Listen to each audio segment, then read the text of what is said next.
আসসালামু আলাইকুম, hello viewers, কেমন আছেন সবাই? তো আজ আমি আপনাদেরকে দেখাবো আমার ছেলের জন্য কী কী কেনাকাটা করলাম।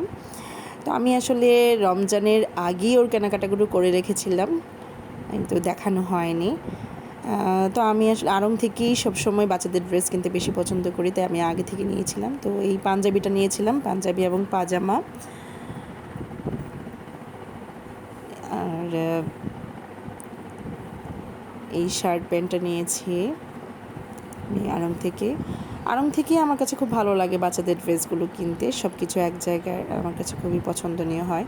এই শার্টটাও আমি নিয়েছিলাম, এই শার্ট প্যান্টের সেটটাও আমি নিয়েছিলাম আড়ং থেকে। মোটামুটি বেশ কয়েকটা ড্রেসই আমি নিয়েছিলাম, এটাও আমি নিয়েছি আড়ং থেকে। তো এরপর যখন আমি গেলাম তখন আমি ভালো কোনো কালেকশান আমি পাইনি, তার জন্য আমি আগে থেকে কিনে রেখেছিলাম, তাই অনেক ভালো ভালো কালেকশন পেয়েছিলাম। আর এটা দিয়েছে আমার মেজো আপু আমার ছেলেকে। আরও ড্রেস আছে, আমার ছেলের বড় জেঠু দিয়েছে এবং ওর এক আন্টি দিয়েছে।